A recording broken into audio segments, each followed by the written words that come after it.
of 1993. Congratulations.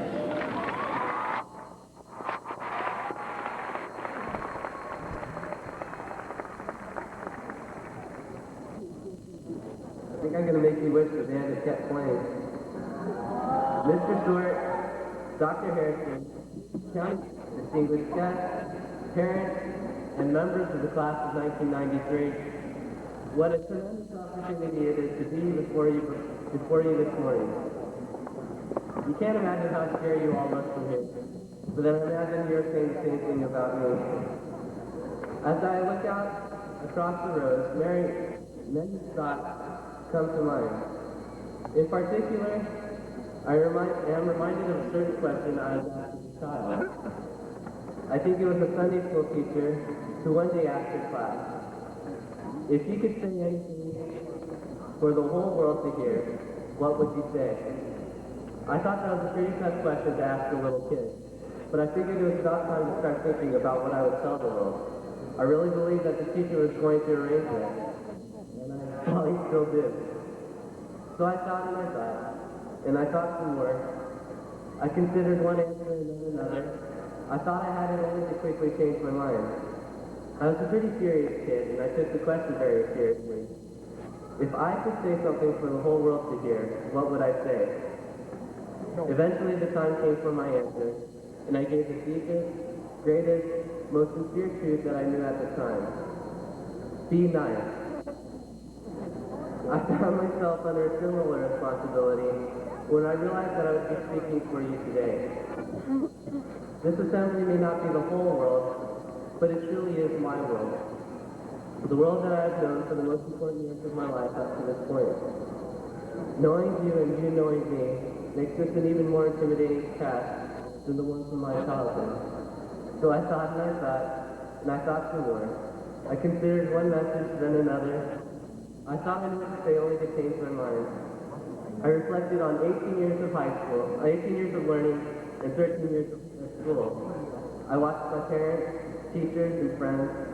I searched for the most important thing that I could say to you today. Now that my time is here, what I have to offer may not be the world's greatest truth, and it certainly is no great secret. Still, it is the most sincere effort that I have. Like the child before, I wish to offer you the greatest, deepest, most sincere message I can give. So I say to you, be nice. It's not so simple. Be nice. Why then is it so hard for us to do?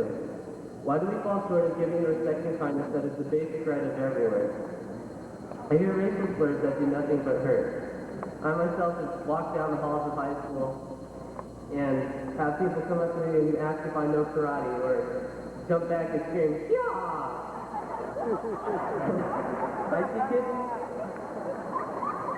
I see kids being pushed around for looking funny, talking funny, walking funny, or smelling funny. And that's not nice. The saddest part of it is how it is all used and laughed at. Since when did our feelings become such a joke? Why is it hard to be nice? We have spent 4 years together in the same high school, but what do we know about each other? Maybe it is our natural tendency to think of ourselves first that holds us back. Maybe we struggle to find personal security until we forget others. But being nice is unselfish. It is necessary then to look at each other without judging, without finding differences, without having to be better. There's a quote from Thompson that reads, be kind. Remember, everyone you meet is fighting a hard battle.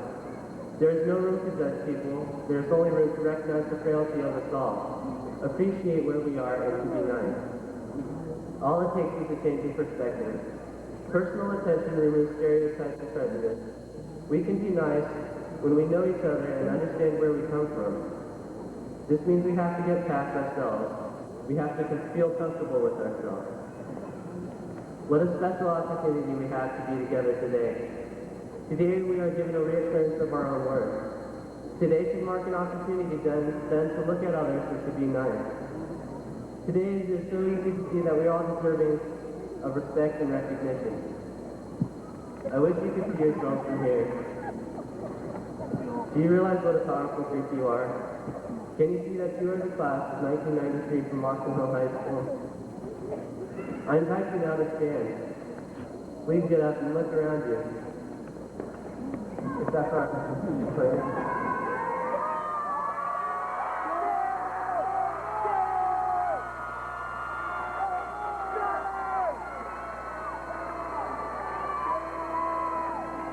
Look around you at the people in the stands who came to see you at this important time of your life.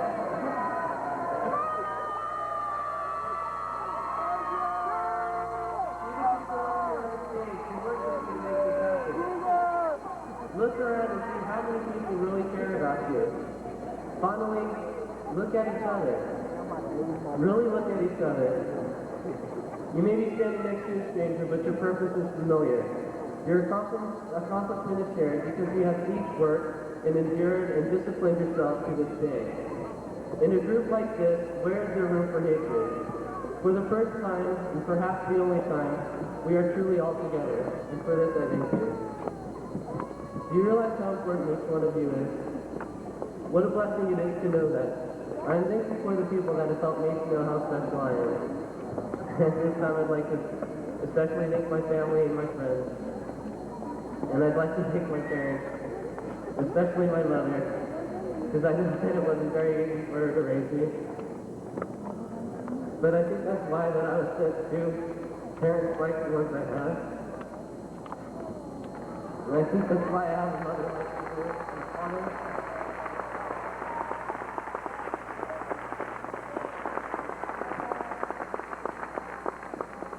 And a father that really is the smartest person I know, and from whom I have learned so much. Let us appreciate who we are and where we are. There's one more quote I would like to share with you from a man that we all probably know, Mr. Fred Rogers. It reads, "Society seems to want to constrict childhood more and more. Perhaps it has to do with not wanting to be caregivers anymore because we're too busy or fearful. Society wants kids to grow up more quickly. It offers them rewards for being more and more adult-like in their behavior rather than childlike. Children need someone to reassure them that play, their own unique, imaginative play, is something to be valued. Children need to be valued for who they are, where they are, and not for something in the future. It is sad to see childhood disappear, but it disappears slower when we appreciate each day who and where we are. If we can live each day better than the day before, we will leave behind a valuable past and prepare ourselves for a brighter future. So much depends on learning to like yourself. Today, appreciate all that you have done. Realize how important you are. And if we can all do this, let us be nice to each other. It only takes a little, but it can mean a lot. I'd like to leave you with some more words from Mr. Fred Rogers. Many of you may recognize them, so feel free to join me in talking about tomorrow. Tomorrow. We'll start today, tomorrow with a song or two. 1, 2. Tomorrow. We'll start today, tomorrow with a song for you.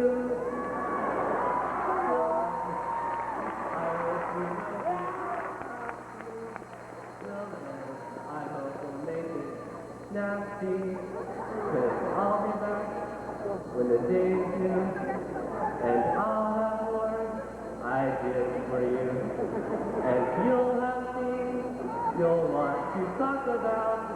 I will too. Goodbye.